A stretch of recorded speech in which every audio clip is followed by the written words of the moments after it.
Hello! It's me again, you're from the Neighborhood Green Party rep for Humber St. Barbe, Everett, Newfoundland, Robin Goss. I hope you've enjoyed the previous videos, assuming you watched them in order. Part 1 and Part 2 of the homeless question, as well as blacksmith, potter, weaver, healer, and animal husbandry videos. Welcome to a video that I hope will grow on you and we'll see what blossoms in the future, the video entitled The Gardener. This particular seasonal vocation, more seasonal than the rest I guess, will involve producing two types of crops. I guess three, really.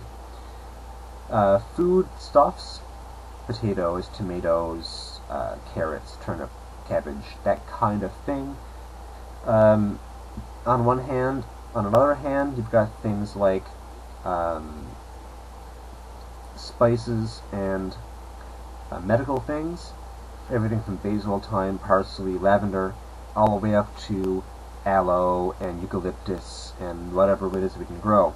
I'm not sure of all the finer niceties yet. It's still ongoing research, as always.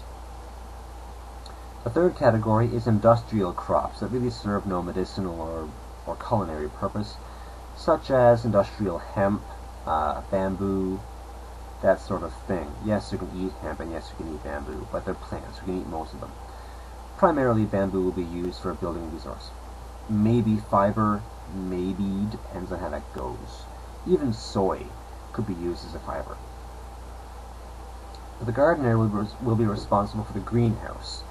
They will develop the starting plants that they will hand off onto the farmers, which will be a coordinated component of the gardener's section at current. The gardener will also be coordinating rigidly with the weaver for those plants which can couple with the weaving department, also with the animal husbandry because they can coordinate with what to grow, what not to grow. Animals will need oats, animals will need hay and other things. The gardener can help coordinate with the farmers, which will be directly under the gardener's purview, gardener, greenhouse, or what have you. As well, the gardener will work strictly with the healer, in that the healer might require more aloe cacti to be grown. Aloe is actually a cactus type thing, and the gardener will accommodate them politely, I hope. One hopes, always. So, we hope to have a series of greenhouses, even insofar as having a greenhouse full of orange trees or clover or what have you, and have honeybee hives inside this particular greenhouse with double doors and whatever to keep the bee inside and prevent exposure to those who might have allergies. Though, as I said earlier, the healer tent will have EpiPens and that kind of thing handy, though begrudgingly so. I don't like the idea of using pharmacology where it can be avoided. So, we'll have our honey, we'll have a lot of berries as well. Hedgerows will not just be hedges, they'll all be useful.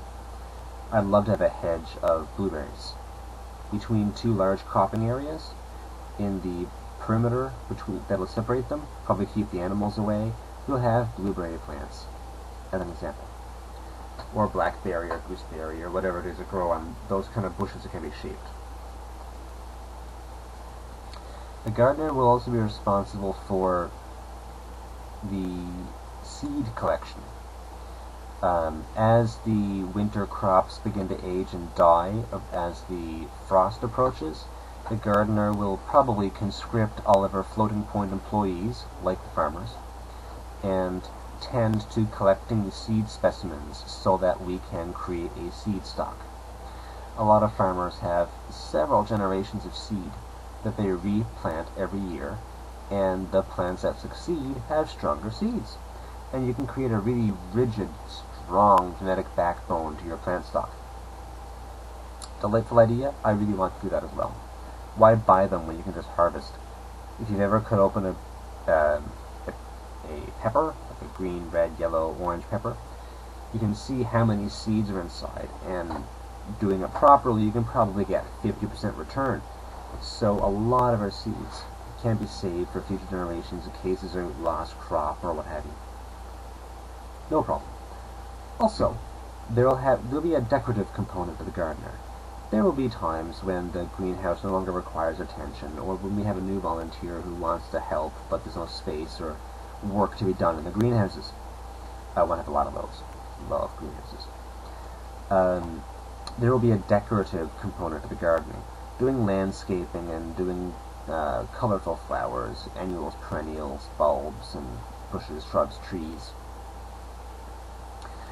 The eco-village can't only be functionally beautiful. I don't want the awe and splendor reserved for engineers alone. As awesome as that would be, I want people to walk in a gate to see this small community robust and beautiful and colorful and swarms of birds. I want to see all kinds of animals, chipmunks and squirrels and things around, with the infrastructure designed accordingly. I know what a woodpecker can do to a tree. I'd hate to see what it can do to a wood frame house.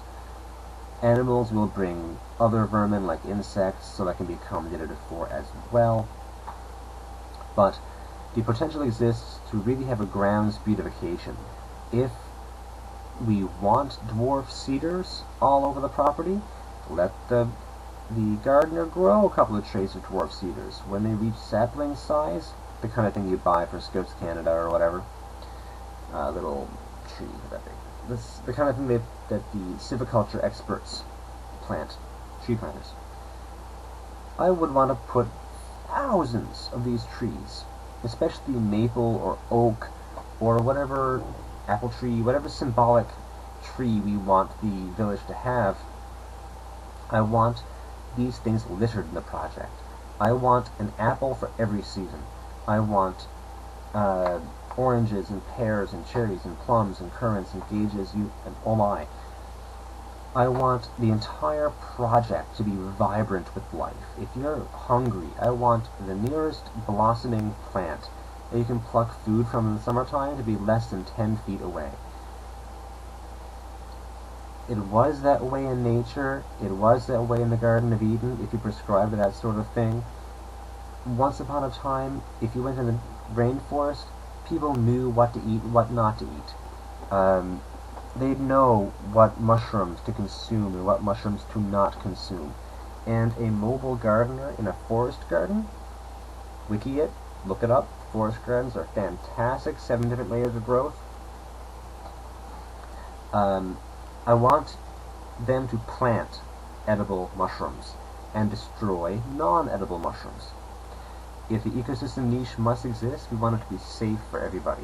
I want you to be able to tell your 5-year-old child, go pick some mushrooms for supper. They can toddle off, come back in an hour with good stories to tell in a basket full of shrooms. Not the magic kind. We don't want those at all.